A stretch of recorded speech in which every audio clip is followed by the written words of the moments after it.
زمانے میں لوگ مختلف آلات اور ذرائع سے دین کی باتوں کے پھیلانے کو سمجھتے ہیں کہ ہم نے امر معروف کا فریضہ ادا کر دیا.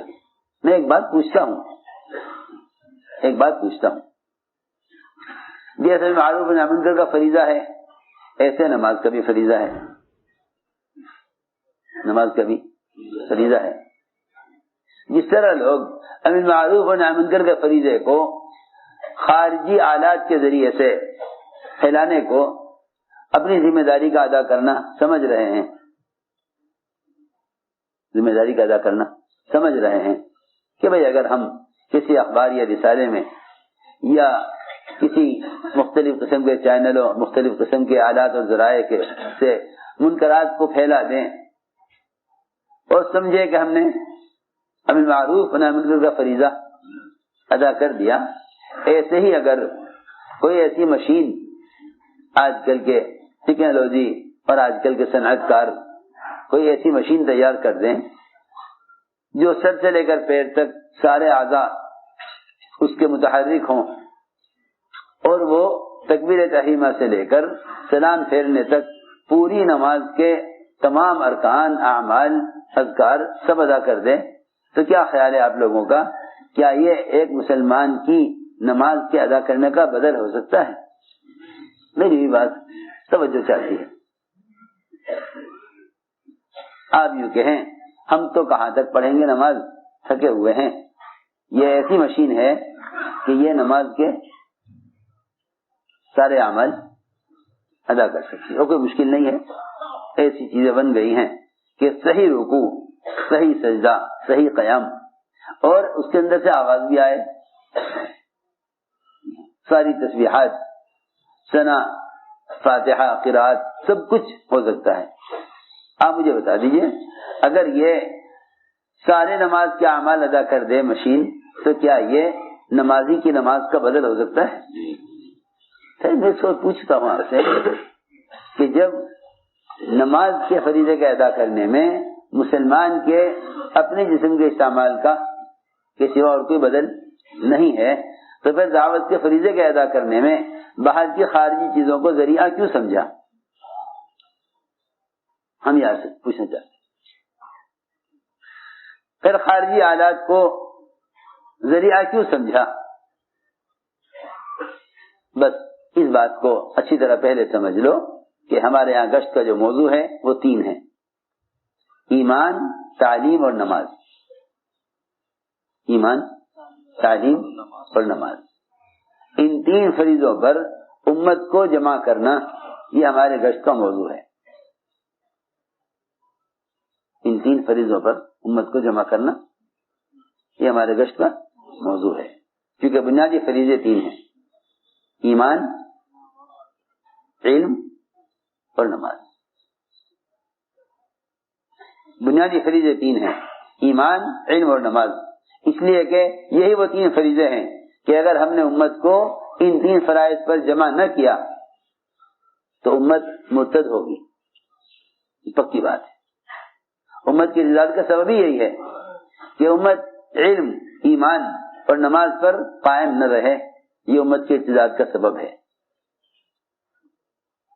آپ لاکھ کوشش کر لیں امت کو ارتداد سے بچانے کی، اخبار اور رسائل یہ امت کو ارتداد سے نہیں بچا سکتے. اس کی وجہ یہ ہے کہ یہ ایمان اور نماز اور علم پر امت کو جمع کرنے کی عملی محنت نہیں ہے. عملی محنت یہی ہے کہ ایمان کی تکمیل کو بنیاد بنا کر دعوت دے کر لوگوں کو ایمان کا حلقہ میں لا کر جوڑا جائے. منکر کے ماحول سے نکالنا منکر سے روکنا ہے. منکرات بتلانا منکر سے روکنا نہیں ہے. میری بات توجہ چاہتی ہے. ایک منکرات کا علم ہے، ایک منکرات سے روکنے کی محنت ہے. کتابوں میں منکرات کا لکھ دینا یہ منکرات سے روکنا نہیں ہے، اور کتابوں کے اندر معروفات کا لکھ دینا یہ معروفات اور امت کو لانا نہیں ہے. کتابوں کے اندر منکرات اور معروفات کا علم ہے. کتابوں میں منکرات معروفات کا علم ہے. کتابوں میں منکرات معروفات کا علم ہے. یہ کوئی عملی محنت نہیں ہے. عملی محنت یہ ہے جس کو امام محدثین وغیرہ فرما رہے ہیں کہ تم لوگوں کے پاس خود چل کر جاؤ اور انہیں منکر کے ماحول سے نکال کر اپنے ماحول میں لاؤ اور ان کے دل میں اسلام کی رغبت پیدا کرو. اگر تم یہ کرتے ہو تب تو تم خیر امت ہو. تو میں نے عرض کیا کہ سب سے پہلے اس پر غور کیا جائے کہ حضور اکرم صلی اللہ علیہ وسلم کا منکر سے روکنے کا میں آپ کی سنت کیا ہے. جیسے میں نے عرض کیا کہ ہم اس بات کو سوچیں اور تحقیق کریں کہ نماز کے ادا کرنے کا مسنون طریقہ کیا ہے. نماز کے ادا کرنے کا مسنون طریقہ، اس لیے ہم یہ بھی غور کریں کہ منکر سے روکنے کا مسنون طریقہ کیا ہے.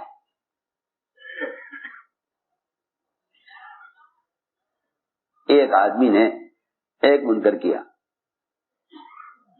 وہ یہ کہ مسجد نبوی میں مسجد میں اس نے بالارادہ جاگتے ہوئے پیشاب کرنے کا ارادہ کیا. پیشاب جب شروع کر دیا کرنا تو صحابہ دوڑے اسے روکنے کے لیے. منکر سے روکو، ہم کیا کر رہے ہیں؟ ہم تو اس کو منکر سے روک رہے ہیں. ہماری بات توجہ جاتی ہے، ہم تو اس کو منکر سے روک رہے ہیں. منکر سے روکنے کے لیے بڑھے ہیں آگے. حضور اکرم صلی اللہ علیہ وسلم نے صحابہ کو روک دیا. کیا مطلب تھا اس کا؟ اس کا مطلب یہ تھا کہ منکر سے روکنے کا یہ طریقہ نہیں ہے جو تم نے اختیار کیا. آپ غور تو کیجئے، کہاں ایک آدمی سے آپ مقابلہ کریں اس کو منکر سے روکنے کا، اور کہاں ایک آدمی کو آپ پیشاب روکنے پر پیشاب روکنے کو کہیں منکر سے روکنے کے لیے. حضور اکرم صلی اللہ علیہ وسلم نے اس بات کو پسند نہیں فرمایا. اس بات کو آپ نے پسند نہیں فرمایا کہ اس وقت اس پیشاب کرنے والے کو مسجد میں پیشاب کرنے کے منکر سے روکا جائے. ارے سنو تو صحیح میں کیا کہہ رہا. اس آدمی کو مسجد میں پیشاب کرنے کے منکر سے روکا جائے، آپ نے اس کو پسند نہیں فرمایا. ہم تو ایک آدمی کو منکر سے روکنے کے لیے اس کی جان کو آ جانے،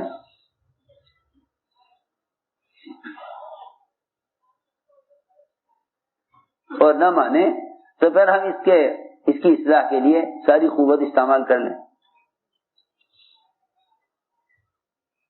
پہلے اس بات پر غور کرو کہ منکر سے روکنے کا سنت طریقہ کیا ہے.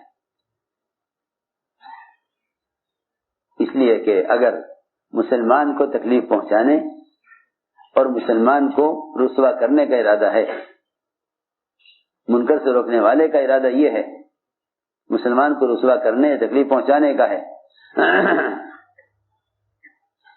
اگر یہ ارادہ ہے تو پھر اللہ رب العزت ایسے منکر سے روکنے والوں سے دین کا کام نہیں لیں گے. اور اگر اس منکر سے روکنے والے کا ارادہ اس غلط کرنے والے کو لوگوں کے درمیان میں مشہور کرنا اس کا ارادہ ہے، لوگوں میں اس کی غلطی کو مشہور کرنے کا ارادہ ہے، پھر تو بات یقینی یہ ہے کہ یہ منکر سے روکنے والا مرے گا نہیں جب تک خود اس منکر کو نہ کر لے. جب تک اس منکر کو خود نہ کر لے مرے گا نہیں. یہ بہت اہم بات ہے.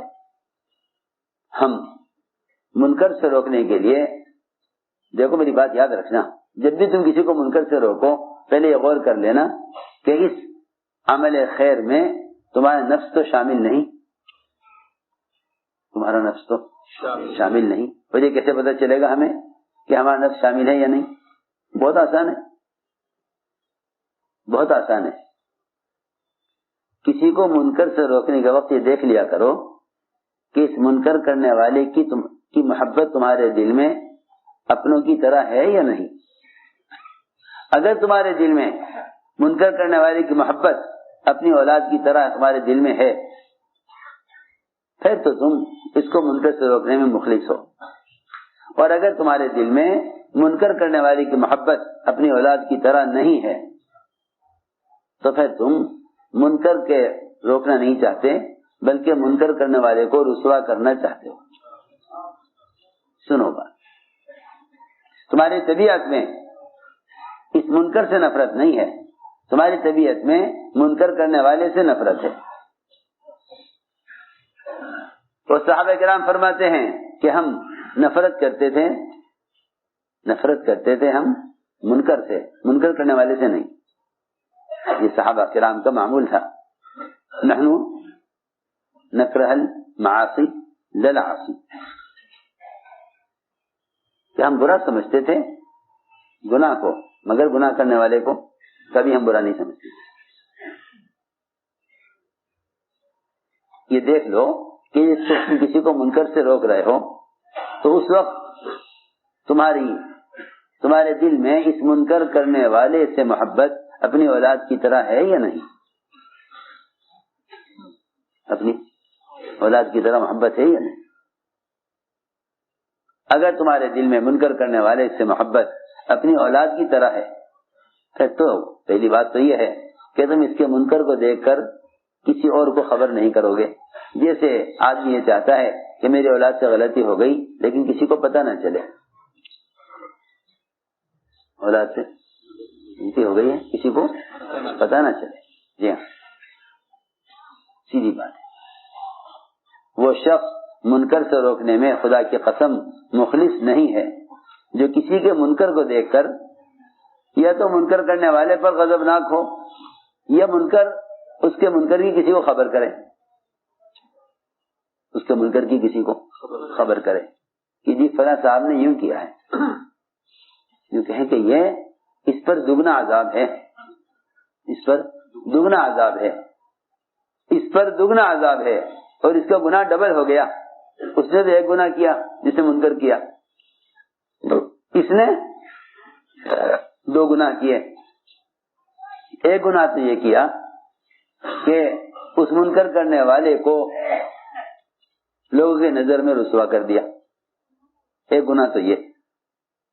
اور دوسرا گناہ اس سے بڑا یہ کہ اس منکر کی خبر کرنے کی وجہ سے اس نے اس منکر کو پھیلایا ہے. منکر کو سنو میری بات توجہ سے. حضرت فرمایا کرتے تھے کہ اگر تم منکرات کو ختم کرنا چاہتے ہو اور اگر تم باطل کو مٹانا چاہتے ہو تو اس کا تذکرہ چھوڑ دو، اس کا تذکرہ چھوڑ، اس کا تذکرہ چھوڑ. امیت الباطل بتر کی ذکر ہی، باطل کو مارنا چاہتے ہو اس کا ذکر چھوڑ دو، ختم ہو جائے گا. لوگ یہ سمجھتے ہیں کہ منکر کرنے والوں کے منکرات کے تذکروں سے منکرات ختم ہو جائیں گے، حالانکہ یہ منکرات کو زندہ کرنے اور منکرات کے ماحول کو قائم منکرات کے ماحول کو قائم کرنے کا سبب ہے، ختم کرنے کا سبب نہیں ہے. ہم نے ایک بات عرض کی، حضور اکرم صلی اللہ علیہ وسلم نے منکر سے روکنے کا طریقہ بتلایا، منکر سے روکنے کا طریقہ بتلایا. جب اس آدمی نے پیشاب کیا مسجد میں تو صحابہ دوڑے روکنے کے لیے، صحابہ دوڑے روکنے کے لیے. فرمایا چھوڑ دو، اس کو پیشاب کرنے دو، اس کو پیشاب کرنے دو. حالانکہ مسجد ناپاک ہو رہی، نماز پڑھنے کی جگہ نماز پڑھنے کی جگہ ناپاک ہو رہی، یہ پیشاب روک لے. ارے نہیں، مسجد کا ناپاک ہونا اتنا بڑا مسئلہ نہیں ہے، مسجد ناپاک ہونا اتنا بڑا مسئلہ نہیں ہے جتنا ایک مسلمان کے پیشاب روکنے کی تکلیف دینا یہ بڑا مسئلہ ہے. ایک مسلمان کو اس وقت پیشاب شروع کر دیا، اب روک کر مسجد سے باہر نکلے، باقی پیشاب مسجد سے باہر کرے، یہ ایک مسلمان کو اذیت دینا، ایک مسلمان کو اذیت دینا مسجد کے ناپاک ہونے سے کہیں زیادہ بڑا ہے، کیونکہ ایک مسلمان کا مقام بیت اللہ سے اونچا ہے. ایک مسلمان کا مقام بیت اللہ سے اونچا ہے اور ساری دنیا کی مسجدیں بیت اللہ سے ادنا ہیں. ہم آپ سے عرض کرنا چاہتے ہیں کہ ہم لوگوں کی اصلاح اور تربیت کی کوشش میں فساد کے راستے پر آ گئے،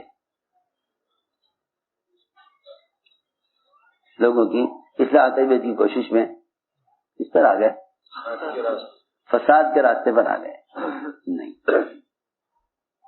کیونکہ منکر سے روکنا اصلاح کے لیے ہے، اگر اس میں فساد کا طریقہ اختیار کرو گے تو اس سے فساد ہوگا، اصلاح نہیں ہوگی۔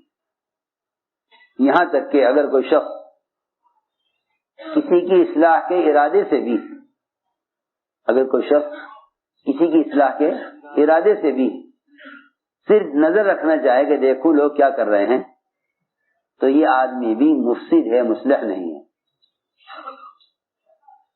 ہماری بات سمجھے؟ اگر کوئی شخص لوگوں کی اصلاح کے ارادے سے بھی ان پر نظر رکھے اور چھپ کر یہ دیکھے کہ لوگ کیا کر رہے ہیں، سمجھ آ رہی بات؟ یہ سو رہے، اگر اصلاح کے ارادے سے بھی کوئی یہ دیکھے کہ لوگ کیا کر رہے ہیں، تو ایسے آدمی سے بھی اللہ تعالیٰ اصلاح کا کام نہیں لیں گے۔ یہ حدیث میں فرمایا ہے انک ان اتبعت عورات المسلمین افسدتہم، صحیح حدیث ہے کہ اگر تو نے لوگوں کے گناہ اور عیوب کو چھپ کر دیکھا، یہ چھپ کر دیکھا، تتبع لوگوں کے عیوب کا تتبع، کہ اگر تو چھپ کر بھی دیکھا کہ لوگ کیا کر رہے ہیں تو نے ان کے درمیان فساد پیدا کرے گا۔